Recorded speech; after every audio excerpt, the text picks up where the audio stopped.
What's up, everybody, and welcome to another edition of High Mythology. Hi. The show where we get higher than noon in a western and tell you guys silly stories from mythology and folklore. Tonight, we will be bringing you part 2 of our Wild West folktales. Folktales from the American West. From Ohio. From Ohio. Oh, some Ohio folk tales. I don't know what There you go. Ohio people sound like. This is Ohio Stories Ohio. Part 2. Yeah. Thank you. I didn't call the first one Ohio Stories, so ha. You did. I called it Wild West, I think. It's the Wild West. But I mentioned it. It's Ohio. I mentioned it again. Western It's Ohio? Maybe. Because we're going to go everywhere from fucking, I don't know, mountain men, backwoodsmen. Yeah. Ohio. Timber. All Ohio stuff. This is just all Ohio shit. It's called Ohio Fever. Yeah. Ohio's a beautiful state. It's spelled the same way forwards and backwards. Mm.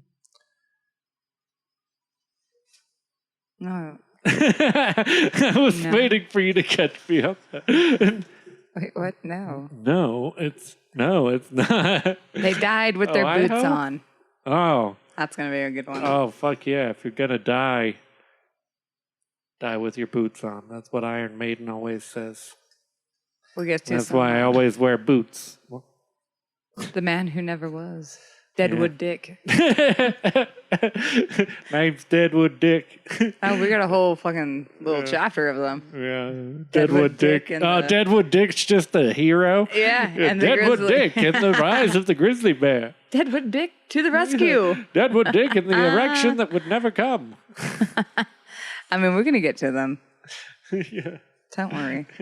For now, let's just start with one of the four. Let's start with the Wild Hunt. Yes. Yes, not the Wild Hunt we've spoken of before, I don't believe. No, nothing to do with it. Nothing to do with it. Just Not till the very Wild end. Hunt. Not till the very end. Oh, okay. No, it's in story 4. Oh, okay. There's brief mention of. The Wild Hunt coming through, Wild West style. Exactly. Ghost Riders in the sky. But we'll find out. We'll see this shit. For now, we'll start with the Wild Hunt. This story of English origins occurs in many American versions. Ah. Just had to point that out. There was once a gentleman whom everybody called Squire Jack. Squire Jack. Not Squirrel Jack, sir. Not Squirrel Jack. Squire as Jack. much as I want him to be a squirrel. He had the air of a lord and was the wealthiest man in the colony. He owned the biggest estate between York and Somerset, and he also owned the most imposing house, the finest horses, and the keenest hunting dogs. He dressed most elegantly and could have been very polite. Could have been He could have been if Very he polite. wanted to, if he wasn't such a dick. to the ladies. But he was strong-willed and much given to cursing and swearing. He kept a good table and an even better cell. Hey, his home was always open to his many boon companions and hanger-oners. Thought there was something crawling up my leg. It's just Squire Jack. That's just a cat's tail. The confirmed bachelor, he never spoke of... Excuse me, I'm sorry. A confirmed bachelor, comma. He never spoke of his past. Ah. Some said that he had left England on account of a tragic love affair. Others were sure that he had fled a debtor's prison and had escaped the hangman after having killed his rival for a lady's favor in a duel. I heard he once wanted to ride the Titanic with a broad named Kate. Rose? Rose? The squirrel and the rose. The squirrel and the rose. Still, others maintained that he had been a gentlemanly highwayman getting away to America with all of his loot. Cash money. Taking that loot. Nobody knew for certain, and nobody asked because Squire Jack was rich, powerful, and dangerous when crossed. Here's what his passion was for women flesh and horse flesh, but his greatest obsession was riding to the hounds.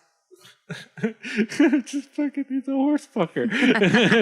No wonder people don't talk to him. People wanted to ask him questions, but They're like, nah, man, he's a horse this fucker, is so kind of no one else. talked to him. This is somewhere Pip, else. pip, cheerio, good day, sirs. Don't mind me, just fucking my horse.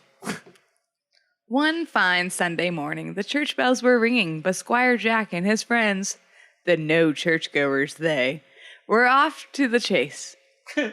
Merry fellows all, they blew their horns, hollered, and huzzaed, Huzzah! jumping their horses over fences and ditches. Huzzah! A buck or two fell victim to their hunt. The day was hot. Frequently, the young bloods stopped to take a swig of their flasks, drinking a toast to the chase, to their lady loves, to the health of good King George. To my horse! Let Squire Jack stay out of this toast. The day wore on, and Squire Jack felt his flask, but it was empty. He shook it, not a drop was left. He called to his friends for a swig, but their flagons were empty too. Squire Jack says, Dame, I would go to hell for a quaff. I thought you said for a queef. Queef, I will go to hell for a queef. Instantly was at his side a newcomer, a horseman nobody had noticed before, certainly no acquaintance with any of them. The stranger, obviously a gentleman, was attired in a suit of black velvet with large silver buttons. His pale, sharply etched face was adorned with a black moustache and a Van Dyke beard, which had been the rage in the long ago days of the second Charles. Charlie Deuce. His curly black wig hailed from the same period. His horse was also raven black. The strange gentleman was accompanied by a blackamoor servant, dressed like his master, but wearing a turban on his head instead of a wig. The decidedly odd cavalier doffed his hat to the profane Squire Jack, a foaming brimmer, saying, Allow me, sir, this small offering. The astonished squire says, By God's gaping vagina, man, where the hell did you come from, chap? Huzzah! The stranger answers smilingly, From the place you've just mentioned. Squire Jack says, Harumph, sir, harumph, I say. You are an odd fish, but your liquor is exceedingly good. Let me have another swig. The stranger says. With the greatest of pleasures. The chase continued. Squire Jack's hounds brought a stag to bay. The squire shot it, but instantly the strange hunter claimed it for himself, ordering his servant to throw it over his horse's crupper. The squire shouted angrily, What is the meaning of this? Sirrah, would you cheat me of my meat? Sirrah. The stranger says, It is a brimmer of the choicest liquor, not worth a little venison. Squire Jack says, Ah, you provoke me. Sirrah, hand that deer over at once, good chap. The stranger says, You shall not have it. Go fuck yourself, Squire Jack. Squire Jack says, Ma, damnation, you rogue. I shall go to hell to get my meat back. The stranger says. And so you shall.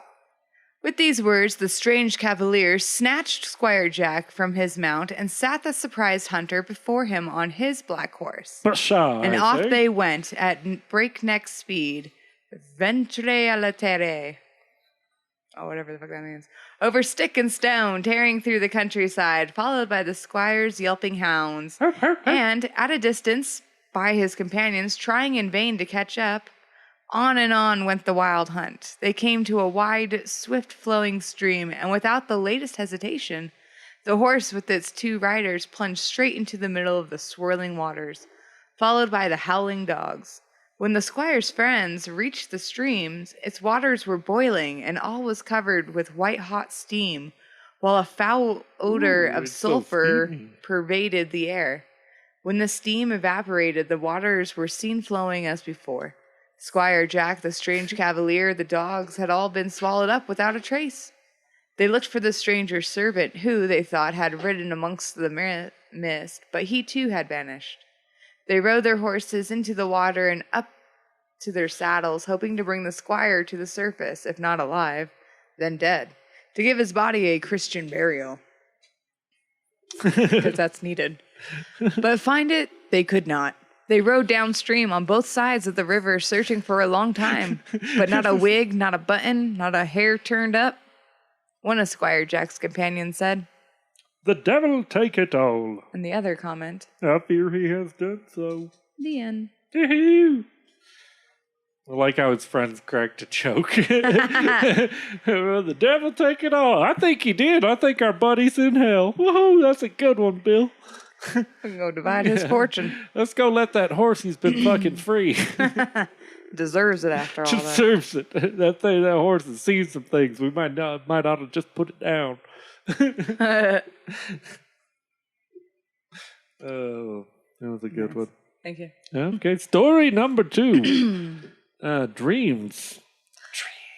Among most Indian tribes, dreams are considered sacred and their fulfillment an equally sacred obligation.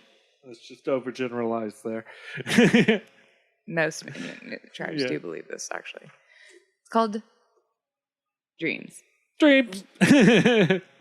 Soon after Sir William Johnson had been appointed Superintendent of Indian Affairs in America, he wrote to England for some suits of clothes of richly laced. And when they arrived, Hendrik, king of the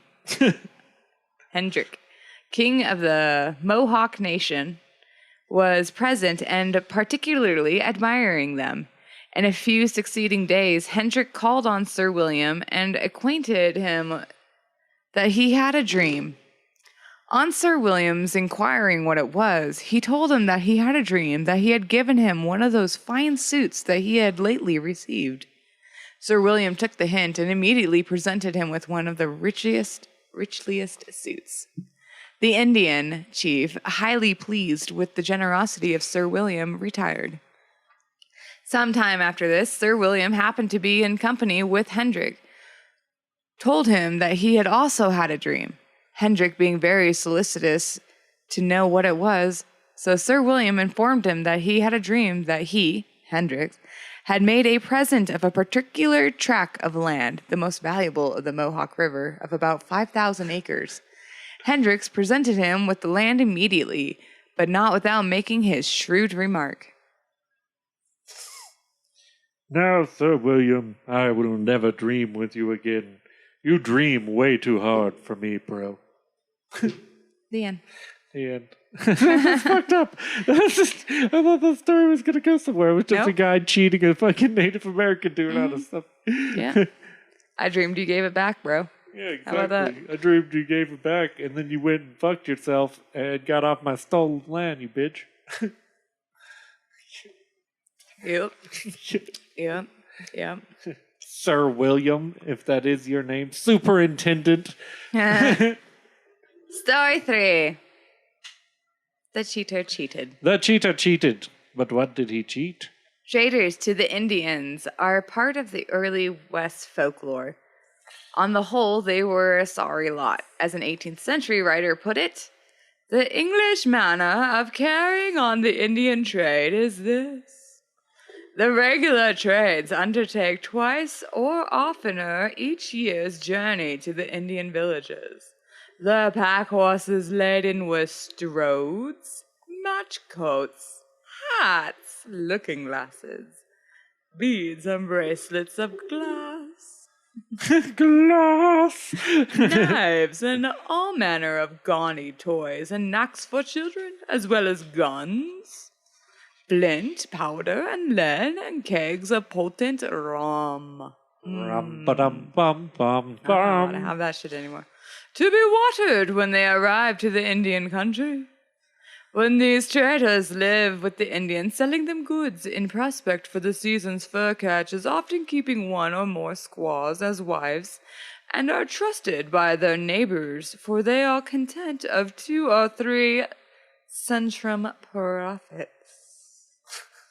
Other traders there are who frequently creep into the woods with spirituous liquor and cheating trifles after the Indian hunting camps in the winter season, and put down several kegs before them.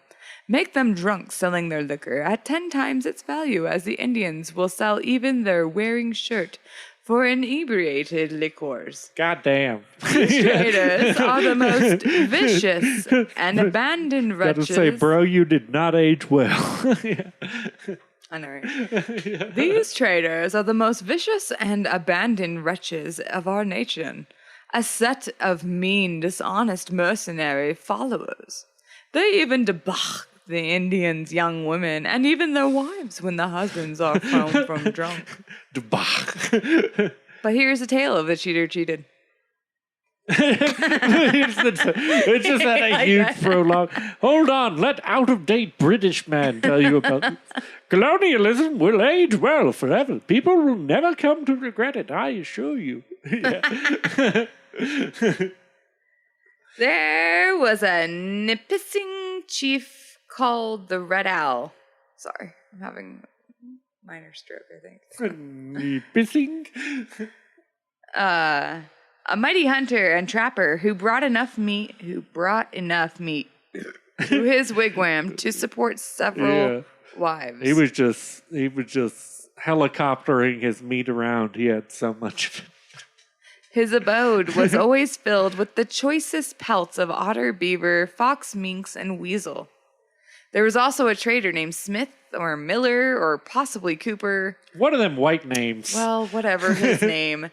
He was a mean liar and a cheat who would have sold his own mother's soul to the devil for 2 pieces of 8. Oh, Cracker McHonky. I know that guy. One day, this He thieving owes me 2 swindler- pieces of 8. That's another form of money. Uh-huh. Okay. Also, just so you guys know. He owes me 8 pieces of 2. I didn't know that wasn't a currency. 2 pieces of 8. Not 8 pieces of 2. I don't understand any of it. To be completely honest. To be completely honest. It's over my fucking head. Anyway. One day, this thieving swindler came to Red Owl's wigwam, pointing to a stack of prime beaver pelts, saying, Hey, I'll have those. I'll take those right over there that I am in no way entitled to. Just give them to me. Red Owl says. What will you give me for them? The trader says. How about this keg of whiskey, Chief? Strong as lightning. Red Owl says. No fucking whiskey, man. He could not be bamboozled by an offer of rattlesnake piss. The trader says, handing the Red Owl a small bag of coarse grain powder. I'll tell you what I'll do for you, Chief. I'm in a given mood today, so I'll swap this random powder here for your beavers. You know, it's a little powder. Red Owl says, This little powder for a big heap of pelts? Go fuck yourself. The trader says, Those are seed grains, Chief. You plant them in the soil and they grow up bushels. Bushels of grain like this. You never need to swap for powder again. You'll have all the powder you want. You can powder whatever you need. Red Owl says, Let's smoke a fatty. You cannot tell a lie. You can't. Yeah, you smoke this shit and you can't tell a lie. The trader says, Sure, Chief. Let's blaze one. They smoked the pipe, and this Smith or Miller or Cooper went off with the furs, whistling a merry tune. The Red Owl planted the powder grains, and he cared for them tenderly. He watered them every day, but no plants heavy with powder grains ever came up. A year later, the same trader came to Red Owl's wigwam, and he had so many tricks up his sleeves that he had forgotten the one he had played on this chief. He spread his wares, and Red Owl says, This is so fucked up. I can't even in good nature read it the way it's read. I know, it is racist as it's fuck. written like fucking, it's written like it's Peter straight Pan. out of Peter Pan. Yeah. All right, take 'em gun. Yeah. I'll take the gun, the lead, the looking glass, 2 bags of beads, the bolt red stuff, the bolt blue stuff, coat with gold lace, your firstborn child, $25 in nickels. and the trader Just in rubbing a his sock. Yeah. the trader rubbing his hands says, Well, fine, Chief. Now for all that stuff, I want I want so and so much more. Silver fox, red fox, ermine, otter, musquatch, sasquatch, sassy squatch, stink squatch, small squatch, Squash, squash. squanch squatch. Red Owl says, I don't got any Sasquatch pells, fucker. They're not real. We made them up to fuck with you whiteys. Took on one more wife. Young, plump, very attractive. You know, I got no time for trapping. I'm too busy tapping, if you know what I mean. Come back in like 12 moons or so. The Red Owl will give you a big heap of pelts. You know, beaver, silver fox, red fox, blonde fox. Foxy lady, Otter, Beaver Bush. Beaver Anyway, bush. what do you got? I got it. I got beaver bush. I got a Brazilian. The trader says, Let's smoke another fatty, Chief. When you smoke the comet, you can't lie, right? Red Owl says. Fuck yeah, blaze one. Another year went by. Again, this smith or miller or possibly keeper appeared at the lodge Some form of whitey. and said, Here I am, Chief. Let's have those furs you promised me. I want all of them. I want the landing strip. I want the one with little designs. Red Owl says. No furs for you, fucker. The trader says. What? You cheating, thieving red devil? No furs. The owl says. No fucking furs. The trader says. You miserable red vomit! You hapless savage! God damn! You promised. We smoked the chronic together. Red Owl says. No furs. The That was my traders- pubic hair I made you smoke. The trader says. Jesus! God damn! Come on, you racist fuck. Let's do it. Damn you, you painted godless heathen! Jesus fucking Christ over here. This story did not age well. No, not at all. It's like a glass of milk in the sun. It's like, you're definitely. This is okay in the Yeah. South, I think. Hand over the furs. Hellfire and brimstone, you promised. Red Owl says grinningly. Listen, Cracker. White man, you give me a bag of black powder. Bag so little, like this. Told me to plant grain, watch powder bushes grow. Tell Chief, never again. Gonna swap pelts for powder. Grains go slow, very slow. Come back sometime when bush is heavy with powder grains. The trader says. Oh, sorry, never mind.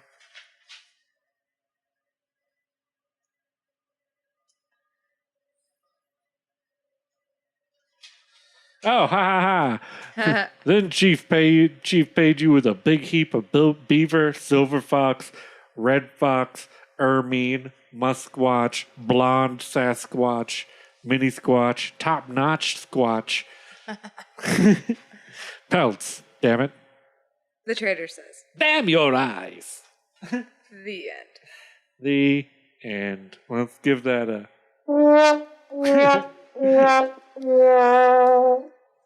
So what was the powder? Did he just give him cocaine?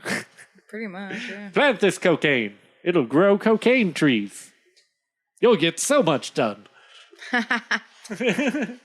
Just like me. That's why I talk so fast. I'm a big time and fast talker from the city. Okay, this one's definitely a long one, though. All right. All right, the Story skeleton 4. ham job. Yes. Oh, yeah. Oh, you know it's you're very German. over here. It seems like we are hope you going know to you're get very German. German a little bit. Bonjour. Much less racist. Eh, Somewhat. kind. Different kind of racism. Jacob Shoots probably never existed in the flesh, but he lives on in a saga of the earliest Far West, namely the Pennsylvania wilderness, battlegrounds of Indian settlers, Canadian coureurs de bois, the British and French soldiers. The name Schutz in German Schutz. means shooter or marksman, a fitting name, as Jacob overmastering passion was the hunt. No ordinary huntsman was he. Small game was not for him, only the fabulous and the supernatural drew him on. He had no use for a woman or children of his own, who would have been in the way of his one and only passion. Top-notch squatch. He shunned the company of men and lived a solitary life as a badger. Badger, yeah. If any pioneer settled closer than 10 miles from him, from his one-room log cabin, he had once felt crowded and abandoned his hovel for more deeper and into the primeval forest. Damn it. No, not new neighbors. He suffered only 2 living beings to share his hermit life. A huge black shaggy dog named Waka. Waka. That is bold in its meaning and equally huge. Oh, Waka. Black, and an ornery stallion named Robbie. Robbie. Meaning raven. Oh, So Robbie. sometimes he gets called Raven. Robbie the Raven. His cabin was made of rough, untrimmed logs, carelessly clinked so that the wind whistled through it whenever the storm arose. The floor was dirt trampled into a metallic hardness. The chimney and the fireplace was indifferently cobbled together with rocks of various sizes and colors. A sidrid smoke filled the single room wherever a fire was lit. So he's a hunter, but he's not a builder by any means. Yeah. Look at my house I have built out here in the woods.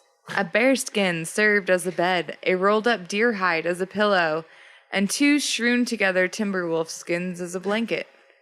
Of possessions, there was an iron kettle, blackened with soot, a knife and a fork, and a wooden spoon, a plate and a cup, artlessly carved by Schutz himself, an axe and a saw, and that was all.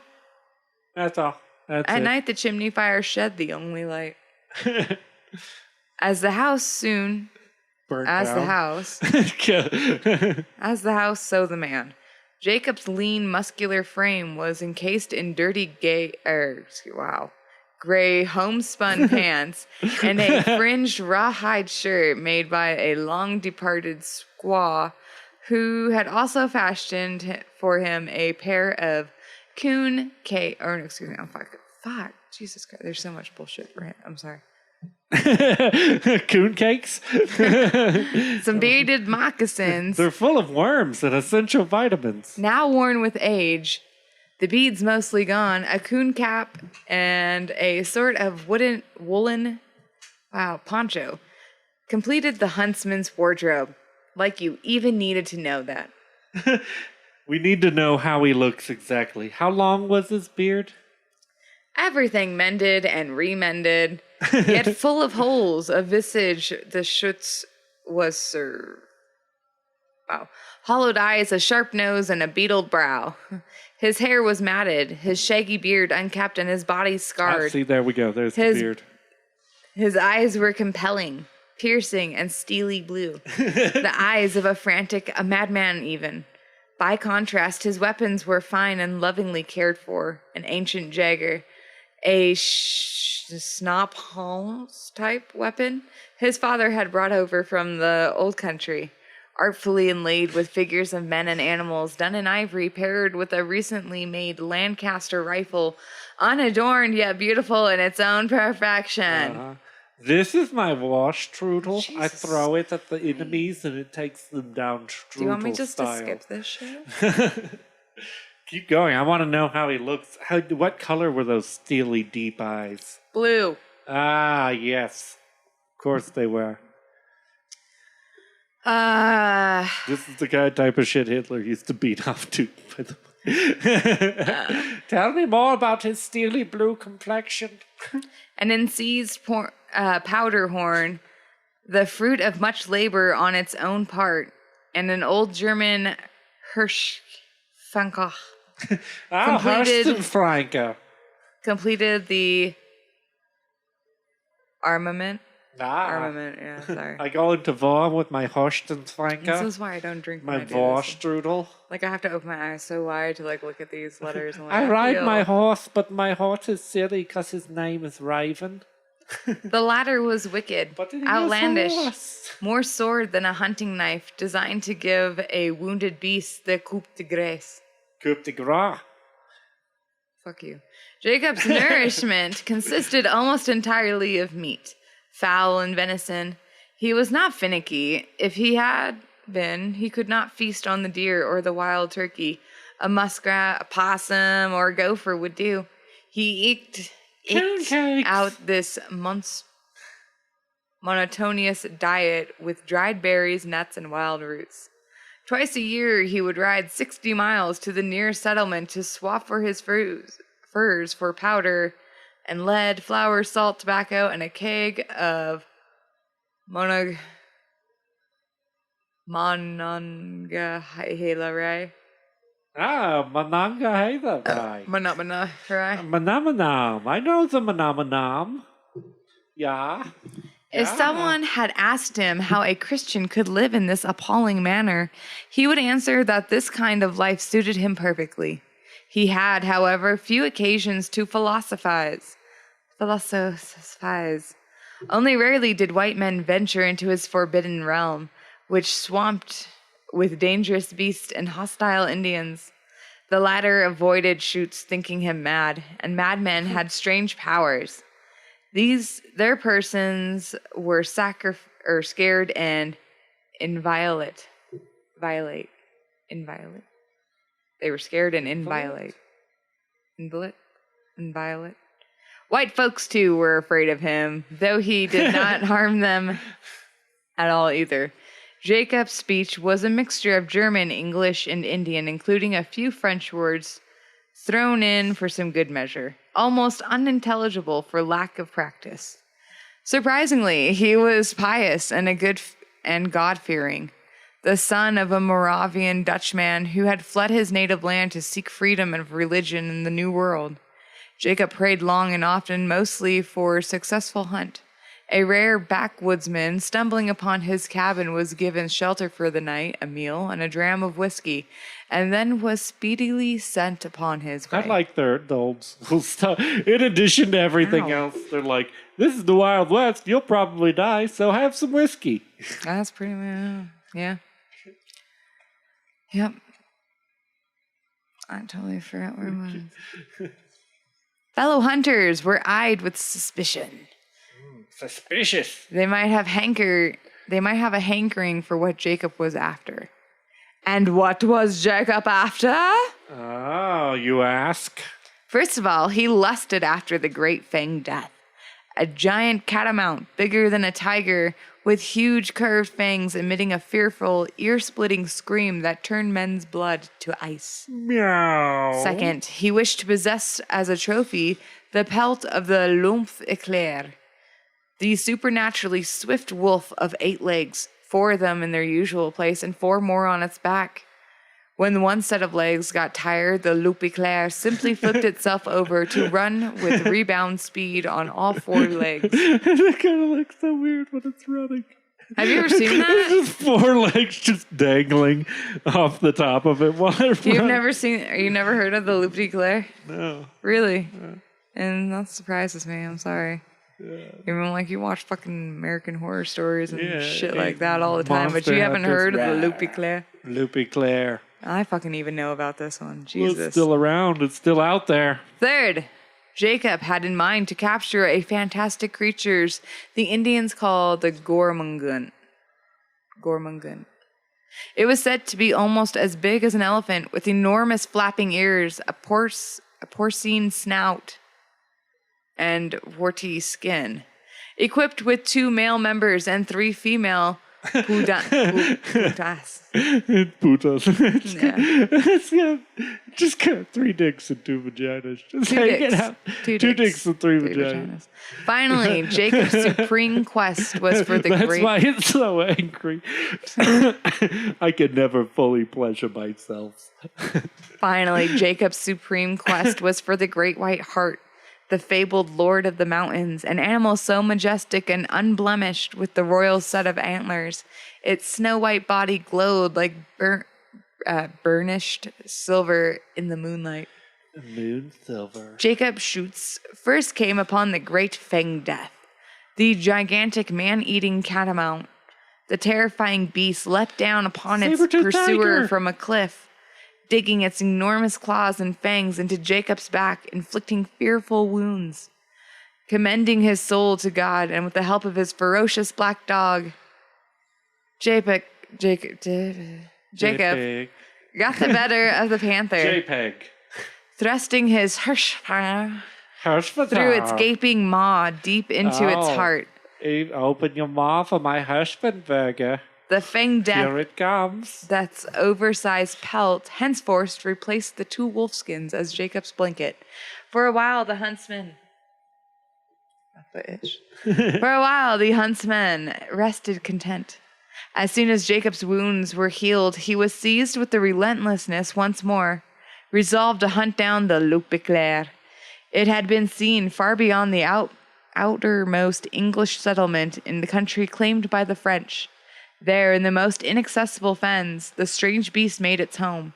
A whole summer long Jacob searched for the speedy wolf's track, living himself like a wild animal, sleeping under the overhanging rocks or in caves, sometimes like a burrowing rodent. He dug a hole into the side of the hill, and it served as shelter. Oh, here's my sleeping hole. Good thing I have this nice sleeping pelt. At last he saw signs that the wolf was nearby. The loup éclair could not outrun or be outridden, but it could be outfoxed. The lone hunter used a live fawn as bait, tying it to a tree, waiting for the loup éclair to appear. For 2 days and nights he waited in vain. The eight-legged beast moved only at night, but Jacob had his long rifle loaded with a silver bullet, prayed over by pious Moravian elders and subjected to a spell by an ancient crone rumored to be a hexie. That is a witch. The silver bullet. Specific. Well, I figured I don't know what kills it, so I fucking tried it all. Yeah. Might as well try the one. Yeah. Stuck it in some poop too. That might get it.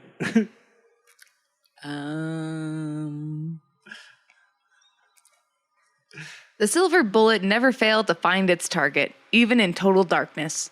During the third night, the hunter sensed the wolf's presence. The fawn bleated anxiously, straining on the rope. And at last, Jacob's sharp eyes discerned movement, a shape darker than the dark, moonless night. Just Swiftly, those legs flopping in the air. It would be very camouflage if it weren't for those 4 legs flopping in the air above it. Swiftly, he aimed his rifle at his nearly invisible prey and fired. The silver bullet found its target, slamming into the wolf's vitals. Jacob had slain the loup éclair, and soon the 8-legged skin adorned the hunter's cabin. And again Schutz felt calm and fulfilled, staying close to his log hut, hunting only for his own and Whacker's daily meal. During the winter, whacking it daily. During the winter, he hibernated in his cabin like a bear, well supplied with smoked and salted meat, not infrequently taking a nip of brandy wine. At night, the black dog shared his blanket while the stallion munched hay in his lean-to.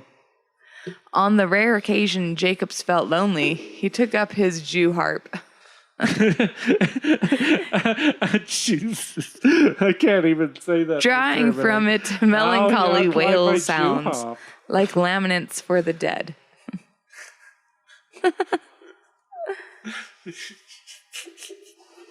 Winter's cold gave way to a warmer weather, and with the thaw, spring fever seized the solitary hunter. He woke up one morning and his eyes glowing with excitement. Jacob muttered, I have the beaver fever. Ja. Jetzt sind wir going to enter dem Gurkenut. Gurgelmaugert. Here now for the Gurgmont. That was the longest 6 words I have ever seen. Verskenbund, Ja, jetzt Gurkenterdörm, Gurgelmaut. Gurgelmut. Hier. Now for the Hey. Gargamel. Where you go. are you, my Gargamel Mounted friend? on his snorting stallion, his shaky Snarl. dog by his side, Oh. his rifle primed and loaded, It's so the hunter mounted. set out for the strangest beast ever seen by human eyes. I'm pretty sure it is just ugly man who lives in the woods like me. His search carried him farther than ever before into the untamed wilderness beyond the Ohio, in the mud of an evil-smelling swamp, Jacob says. In Jack's smacking flock. Oh. And there, in the farthest recesses, Jacob found the Gormungunt. Oh, hello, friend. The creature was even more fantastic and mishappened than rumored had described it. You are But it was a strange. sluggish, slow-moving, harmless plant-eater. Jacob decided to take it alive and bring it back with him amongst people as proof of his prowess. But the Gormungunt was so huge. How was it to be moved? Jacob sought out a band of Erie Indians, a mixture of German and English, sprinkled in with a few French and Indian words, and he indicated. Sorry. Wow. Okay. Wow. Listen to my I did not see that spell. right words. What he wanted. Lager. Gestures and waving his arms, he commanded them to do his bidding. The chief says, This is a sacred fool seized by holy madness. His powers are great, his anger terrifying. We must hammer him, Huma, hammer, Huma, and do as he says. The Indians furnished horses and ropes. They followed Jacob into the swamps. Their wonder and awe were great when they beheld the Gormungunt. 3 heads, 2 female members, 2 male members, wow, and 3 female pussies. This was a beast beyond their wildest imaginations. My God, he's the first ever biplane. Dual propeller. They prostrated themselves before the one who had found it. 12 horses were harnessed to the Gormungunt. The huge beast was at first unwilling to I cooperate, don't want to go. but it was docile and let itself be dragged Okay. along. Drag me It took over 2 months and the labor of the whole tribe to pull the creature to the nearest settlement and beyond to the town of Lancaster, where Jacob swapped some of his store of pelts for beads, mirrors, vermilion paint, and much brandy, which he handed over to the Eries as a well-earned reward. To the townspeople, Jacob said, Oh, feed this Gormungunt to just feed it the water plants and the swamp plants and things that grow along the streams. You know, mainly wet things that seem very nasty. Feed them to the Gormungunt. Give him lots of it. He will enjoy. He left the bewildered Gormungunt standing in the marking place. The good Dutch folks did not know what to do. 2 enterprising Yankees took the beast off their hands, exhibiting it across the land. Because it's got 2 dicks and the 2 guys just stepped up and they, well, I'm not proud to admit it, but they jerked the Gormungunt off and he was pretty And good fucked after it that. at the same time, so it's kind of weird. Look, Mom. Nobody can see your hand gestures, by the way. I just want you to know. My father said I'd never amount to anything. Where they? They were exhibiting it across the land at the Crown and Eagle, at the Bull's Head, at the Royal George's, at the Red Lion, and for 1 shilling per spectator. They printed the distributed handbills as such. As such. Whereas a surprising monster was caught in the wilds of New France. It had great difficulty being tamed. This is to inform the discerning scientific public that it will be exhibited in this town. The monster is of uncommon shape, having 3 heads, 6 legs, 3 fundaments, and 2 female and 3 female genitals. It is of various colors, very beautiful, and makes a noise like the conjunction of 3 or 4 different noises. Somebody knew its name until an old Indian, said he remembered that when he was a boy, His father told him it was called the Gormangung. I don't see why I'm such a big spectacle. People just come in here and view me. Somebody get my pocket. Someone's always jerking me off while they're playing with my vagina. It's like, what, have you never done that before? Pass me a cigarette and shut up. The exhibitors got rich. Jacob Schutz took no interest in the matter, but went on living in his usual hermit way. He was heard to say, Out the Gormongans was nothing. Now for the great white heart. The Weifelhirches. Weissihirch. winter was near. Weissich? It was too late to start on another expedition. Again, the huntsman hibernated, but this time he was fidgety, talking to himself. The heart is mine, mine, mine, mine, mine, mine. It's the German. Sorry, it's just my German. Sometimes we get excited. Der heißt Gotski Gottberg. Lieber Gott. Please, let no one else have him. That's why. Those big heart antlers. I must have them for the great white heart. I would give my soul to the devil. Oh, them truthful. No, no, no. I did not mean it, but I must have him. Blitz und Donner. I like how you slam your hand on the table. Thus he kept muttering, scratching himself, pacing to and fro, drinking more Brantwin than he was used to. Spring came, eagerly awaited. Jacob could only think of the heart and nothing else. But first he had to get provisions for his long journey, and again he brought his furs to town. The preacher hailed him, saying, Hey there, buddy. How's it going, Jacob? Jacob says, I am after the white hearts this time. After the big antlers. I must have them. the parson says, Oh, no there, Jacob. Don't wallow in your sinful pride and whatnot. The white heart's not meant for any man to get, God doesn't mean for you to have it. That's for damn sure. It is a sure death to chase after it there, Jacob, oh, the exclaimed hunter says, Und so ist mein Leben kostet. Even at the cost of my life. This time he traveled where no white man had been before. Everywhere amongst the tribe. Wait, to your mom's house? To your dad's house. Oh! I'm getting pretty buzzed. This time he traveled where, we saw that. Everywhere amongst the tribes, he inquired in word and sign language. Where is the white heart? Who has seen him? Indians did not have an answer for him.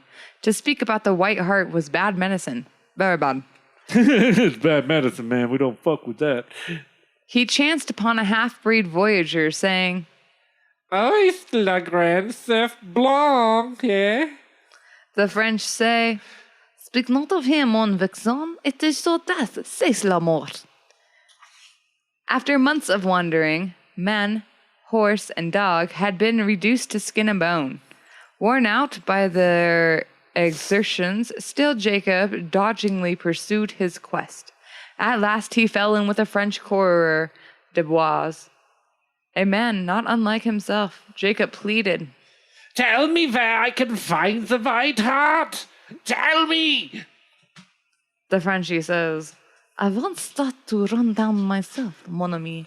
I was young and foolish then. I know better now. None who have hunted this white heart has ever returned. Jacob says, Warte mit der Franz Rose. Damn frog-eater villain. Tell me, you silly Billy. the coureur Dubois sighs and says, bien. As nothing will persuade you, I will show you the way, or rather the spot where the paths begin. Naturellement, I will not go with you further than that, as I intend to live a little while longer. He led Jacob to a seemingly endless, rocky ledge stretching as far as the eyes could see along the sides of a forbidden mountain of black granite. devoid of vegetation except for some leeches and a few tufts of moss here and there. On one side of the ledge rose a sheer rocky wall. On the other yawned a dreadful, seemingly bottomless abyss. The ledge was barely wide enough for a horse and a rider. The voyager, pointing ahead, says, "Voilà, mon pavé chavir. There it is. Ride on as your evil genius bids you. I shall never see you again. Ta-ta, mon chéri." At the sight of the dreadful ledge, Raven reared up. His eyes rolled in fright. With whip and curses, Jacob forced him along, and once on the ledge, peering down into the abyss, Jacob could not discern its bottom, which was lost in darkness far, far below.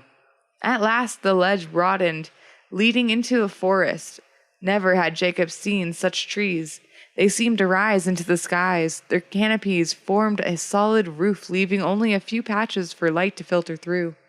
Moss dangled from dripping branches, and there was little underbrush. Only a carpet of ferns. Riding between the majestic trunks was easy, and eventide Jacob came to a clearing, a small open space in the gloom.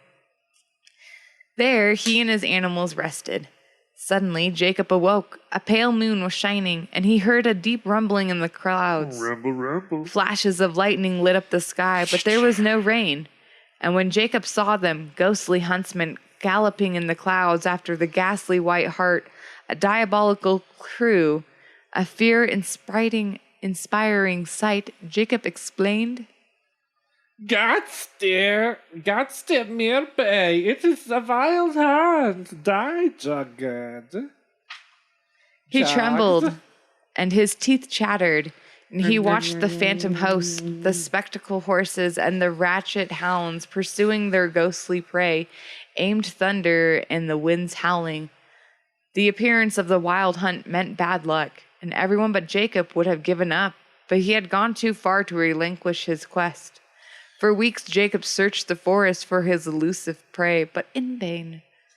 Everywhere he saw the tracks of a giant stag, but never a glimpse of the great white hart himself. Jacob says to himself, I have seen his imprints. I know he is here. I know that he is watching me, you fucking dear. Jacob was turning into a specter, his eyes glowing with fever and his hands trembling. And then one day he saw the stag in the distance far away, digging his heels into the raven's... The stag equivalent of just giving him a middle finger from a distance. Yeah, that's what I think, buddy. Look at you. You're a ghost. Digging his heels into Raven's flanks, he rode like the wind, but no matter how fast he rode, he could never come nearer. Like a will of wisps, the stag seemed to float before him, always at the same distance. Jacob blew his horn, but no sound emerged from it. Whacker barked, but his barking was mute, and Raven's neighing soundlessly.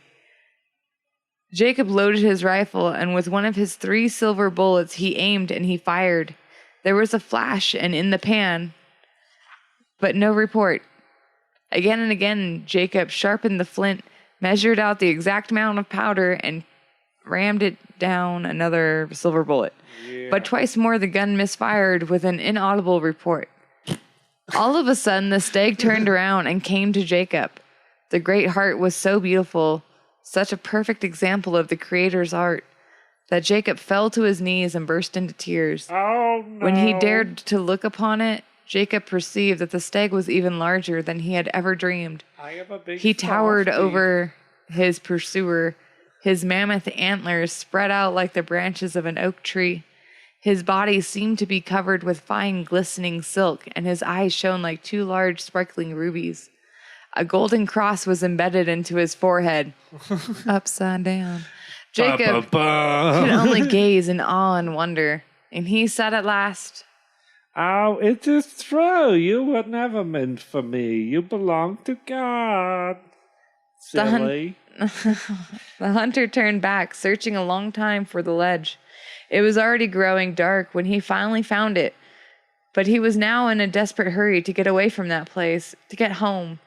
He rode onto the ledge, trusting his horse and his own skill. Coal black night overtook them. A storm arose, and wind tugged at his rawhide shirt and his hair. He was only halfway up the ledge, and he could not see his hands before his eyes. He became aware of an unseen evil presence. He could feel it, sense it. Jacob's hair stood on end, and Raven shuddered. Whacker growled and howled woefully, and the dog seemed to struggle against something trying to pull him off the ledge. Jacob heard a frightful, anguishing howling growing fainter and fainter below him.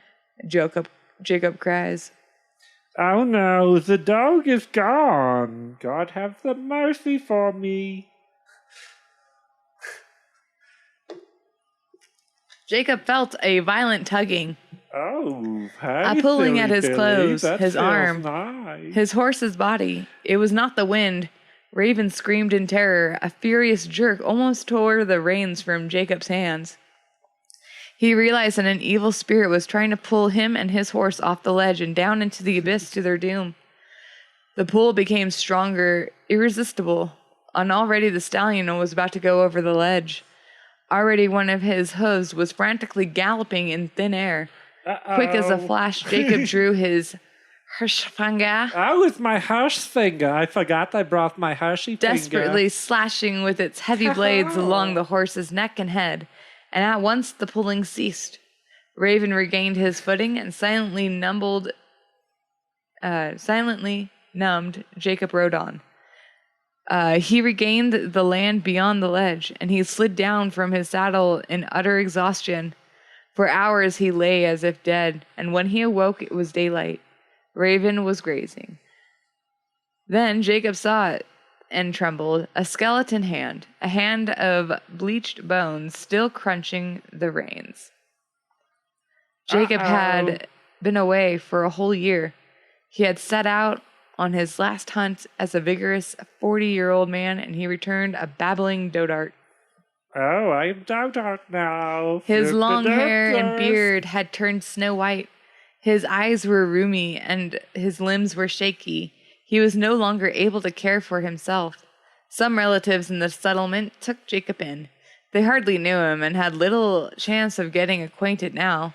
He never spoke again, just mumbled something nobody could understand. And during the day he huddled near the fireplace, and at night he slept on an old bearskin silently.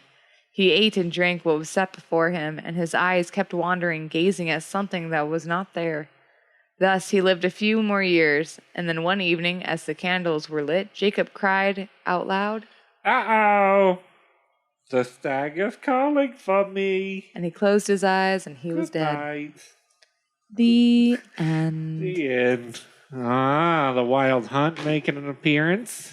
Hope you liked it. Yeah. Thought that was fun. Just a little quickie. Just a little quickie. Little quick, sneak quick, peek. quick. Sneaky sneak. Yep, that's our main source was Legends and Tales of the American West, told and retold by Richard Erdos. Told and told again twice. Told, retold, edited, told, Edited and told again. Yeah, I hope you folks enjoyed it. Yeah, no, there was definitely some stories that aged better than some other ones. Yeah. I mean, you're gonna have to, yeah. Yeah. Some of these These old are Wild old. West stories, though, are really hard like that. Yeah. Because they just had a different, let's say, very racist way of thinking. Yeah. Um, Oh, yeah. I know. Thank you guys for listening. Yeah. We love you. You're all amazing.